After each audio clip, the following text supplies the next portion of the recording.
नमस्कार दोस्तों, मैं हूं आपका दोस्त लोकेश साहू और आप देख रहे हैं लोकेश छत्तीसगढ़िया यूट्यूब चैनल। आप सभी साथियों का हमारे इस चैनल पर, हमारे इस मंच पर बहुत बहुत स्वागत है, बहुत बहुत अभिनंदन है। दोस्तों, इस वीडियो के अंदर हम बात करेंगे प्रदेश के इस वक्त की सबसे बड़ी और गंभीर मुद्दा जो बनते हुआ जा रहा है स्टाइपेंड के बारे में। और साथ ही साथ दोस्तों, मैं आपको एक और खबर बताऊंगा इसी स्टाइपेंड से जुड़ा हुआ। वो भत्तों से लेकर एक खबर है, जो गतिरोध भत्ता वगैरह दिया जाता है उसको लेकर एक बड़ी खबर है। और साथ ही साथ स्टाइपेंड को लेकर, साथियों स्टाइपेंड के संबंध में अभी जो नए 14,580 शिक्षक भर्ती में नए जो नियुक्त हुए हैं शिक्षक साथी, उनके तरफ से लगातार संघर्ष की जा रही है और जनप्रतिनिधियों को आए दिन ज्ञापन सौंपने का जो दौर है वो बड़ी तेजी से चल रहा है पूरे प्रदेश में। और जहां से भी खबरें आ रही है हम आपको वीडियो के माध्यम से लगातार बता रहे हैं। बीते 4-5 दिनों से कई सारे बड़े जनप्रतिनिधियों से उनकी मुलाकात हो चुकी है। बाकायदा उनका एक संगठन भी बन चुका है और उसी से जुड़ा हुआ 2 बड़ी खबर है। सबसे पहले मैं आपको बता दूं, स्टाइपेंड को लेकर एक खबर है, इसको देखिए। रविंद्र चौबे साहब को, जो मंत्री हैं छत्तीसगढ़ शासन के कृषि मंत्री, उनको कल ज्ञापन सौंपा गया है और इनके संगठन का नाम देखिए। इसको मैं एक पिछले वीडियो में बताया था आपको, नवनियुक्त नियमित सर्व शिक्षक कल्याण समूह 14,580 छत्तीसगढ़। और मैं एक बात और क्लियर कर दूं दोस्तों, स्टाइपेंड अगर हटेगा तो सभी विभागों से स्टाइपेंड हटेगा, ना सिर्फ शिक्षा विभाग से बल्कि सभी विभागों से स्टाइपेंड हटेगा एक साथ, क्योंकि एक साथ लागू हुआ है। हालांकि जो संघर्ष है वो 14,580 शिक्षक भर्ती वाले साथी कर रहे हैं। देखिए कल की तारीख देखिए, कल इस ज्ञापन को सौंपा गया है 9 सितंबर 2022। प्रति में है माननीय मुख्यमंत्री छत्तीसगढ़ शासन और साथ ही साथ माननीय रविंद्र चौबे जी, जो कृषि मंत्री हैं छत्तीसगढ़ शासन के, इनको सौंपा गया है। विषय में है वही 14,580 शिक्षक भर्ती 2019 में स्टाइपेंड नियम को शिथिल करने एवं 2019 में जारी विज्ञापन के आधार पर वेतन एवं अन्य नियम का निर्धारण कर न्याय करने बाबत। इसमें कहा गया है, विनम्र निवेदन की 14,580 शिक्षक भर्ती 2019 का विज्ञापन 9 मार्च 2019 को जारी हुआ था, जिसमें 2 वर्ष की पर्यवेक्षा अवधि के साथ पूर्ण वेतनमान विज्ञापन में रूप में जारी किया गया था। और ज्ञात हो कि 9 मार्च 2019 में विज्ञापन जारी होने के बाद जुलाई अगस्त में सभी पदों के लिए भर्ती परीक्षा आयोजित हुआ। अक्टूबर माह में परीक्षा परिणाम जारी होना प्रारंभ हुआ। पद स्थापना होने ही वाला था कि दिसंबर माह में कोविड-19 कारण शिक्षक पद स्थापना को रोक दिया गया। यह कि फिर लगभग 2 साल बाद कोरोना के प्रभाव कम होने पर 22 फरवरी 2021 में पुनः पदस्थापना की प्रक्रिया आगे बढ़ी, जिसमें हमारे पदस्थापना के समय नया नियम 3 साल पर्यवेक्षा अवधि के साथ वेतन में प्रथम वर्ष 30% की कटौती, द्वितीय वर्ष 20% की कटौती, तृतीय वर्ष 10% की कटौती एवं स्टाइपेंड का नियम लगा दिया गया। इसी को स्टाइपेंड नियम कहा जाता है।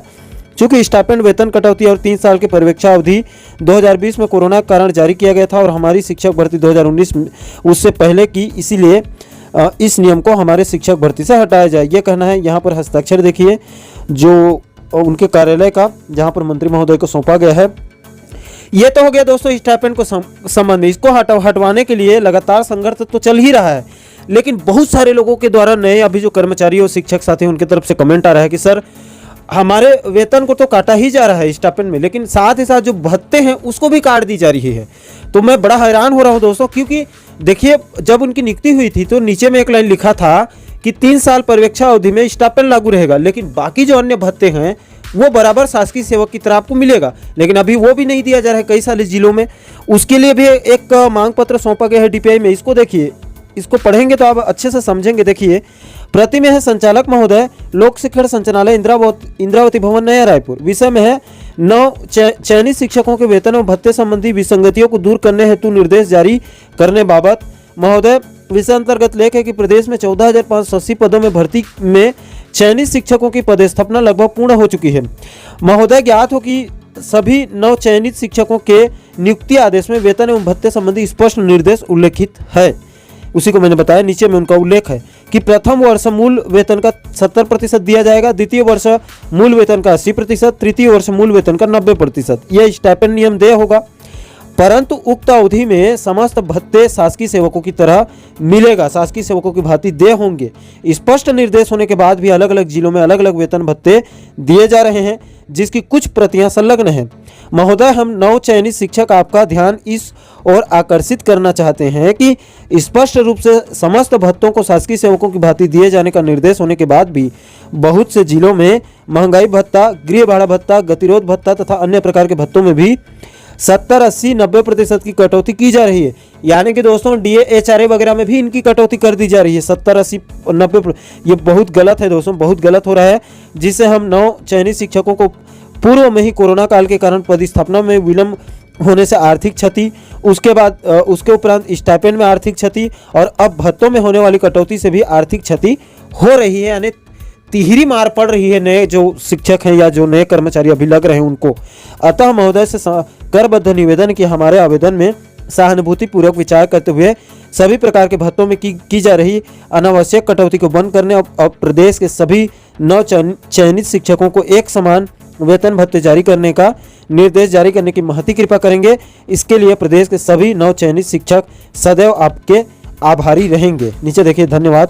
विनीत में है समस्त 9 चयनित शिक्षक साथी, उन जो संगठन उनका वही है और इनको बाकायदा संयुक्त शिक्षण संचालनालय यानी DPI से इनको बाकायदा पावती भी मिल चुका है। देखिए कल की तारीख 9 सितंबर 2022 की। और दोस्तों ये जो दोनों आदेश हैं जिसको मैंने आपको अभी बताया, जो 2 ज्ञापन हैं, इसको हमारे टेलीग्राम चैनल पर अपलोड कर देंगे। आप वहां से इजीली डाउनलोड करके अच्छे से अध्ययन भी कर सकते हैं और आप चाहें तो आगे शेयर भी कर सकते हैं। लेकिन दोस्तों ये बहुत ही गलत और घटिया खेल खेला जा रहा है प्रदेश में। एक तरफ तो इन बिचारों का जब विज्ञापन जारी किया गया था उस समय स्टाइपेंड का कोई नियम नहीं था 14,580 शिक्षक भर्ती में। उसके बाद बीच में कोरोना आया तो बीच में उस नियम को घुसेड़ दिया और 70, 80, 90% 3 साल की कटौती का नियम को थोपा गया जबरदस्ती। और पहले से ही इनकी भर्ती 2-3 साल लेट कर दी गई, जिससे इनको 2-3 साल का आर्थिक क्षति हो गया। भैया जब 2019 में इन लोगों को ज्वाइनिंग मिल गया होता तो 2021-22 में ज्वाइनिंग हुआ है तो बीच में 2-3 साल जो गैप हो गया उसका इन लोगों को पैसा मिला होता जब सेवा दिए होते तो उसमें भी इन लोगों को आर्थिक नुकसान हुआ। और दूसरा नंबर तो ये गलत हो रहा है अभी कि अभी तो कोरोना नहीं है, कम से कम अभी स्टाइपेंड को हटा दो, क्योंकि कोरोना के चलते ही तो स्टाइपेंड नियम को लागू किया गया है। तो अब कोरोना खत्म हो गया तो स्टाइपेंड खत्म कर दो, इसमें क्या दिक्कत वाली बात है भाई, उनका हक है उसको दे दो। और तीसरा इसमें और एक घटिया खेल ये खेला जा रहा है अब कि इनके स्टाइपेंड में तो पैसा को दबाया जा रहा है, काटा जा रहा है, लेकिन बाकी के जो भत्ते हैं जिसको स्पष्ट रूप से इनके नियुक्ति पत्र में ज्वाइनिंग लेटर में नीचे में एक लाइन में लिखा था, 3 नियम थे उसमें एक लाइन में यह भी लिखा था कि 3 साल अभी तो आपके स्टाइपेंड लागू रहेगा, लेकिन बाकी जो भत्ते वगैरह हैं वो शासकीय सेवकों की तरह आप लोगों को बाकायदा मिलेगा बराबर। तो अब उनके वेतन जो भत्ते हैं, जो गतिरोध भत्ता वगैरह बोला जा रहा है, महंगाई भत्ता और गृह भाड़ा भत्ता और जो भी भत्ते इनको मिलते हैं, तो उन भत्तों में भी 70, 80, 90% कटौती कर दी जा रही। इसीलिए बहुत सारे साथी ये कमेंट भी कर रहे हैं कि सर हमारे भत्तों को भी काट दिया जा रहा है। तो ये सरासर गलत है। सरकार इस गंभीर मुद्दे को संज्ञान में ले, क्योंकि दोस्तों ये अगर अभी इसको काटा जा रहा है, अभी इसका कोई विरोध नहीं करेगा, इस नियम को हटाया नहीं जाएगा, तो यह भविष्य के लिए और बड़ा खतरा होगा। क्योंकि आने वाला अभी तो कई सारी भर्तियां होंगी, 12,000 शिक्षक भर्ती होने वाली है और कई सारी भर्ती होगी अलग अलग विभागों में।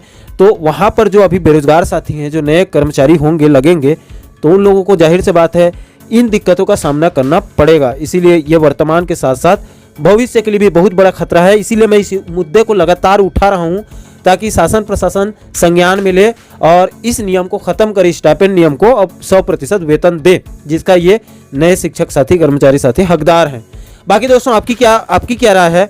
क्या आपके भी विचार हैं कि स्टाइपेंड और ये जो कटौती वाला नियम है इसको पूरा जड़ से समाप्त कर देना चाहिए, ताकि वर्तमान के साथ साथ भविष्य में भी नए बेरोजगारों को भी इसका लाभ मिल सके?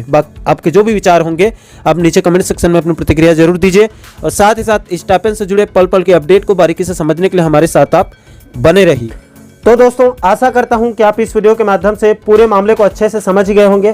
दोस्तों इस पूरे मुद्दे पर आपकी क्या राय है, नीचे आप कमेंट सेक्शन में अपनी प्रतिक्रिया जरूर दीजिए और साथ ही साथ आप आगे भी प्रदेश के इसी प्रकार के महत्वपूर्ण मुद्दों पर वीडियो देखना चाहते हैं तो हमारे इस चैनल को सब्सक्राइब जरूर करिए, ताकि हमारे सभी नए वीडियो का नोटिफिकेशन आप लोगों तक तुरंत पहुंच सके।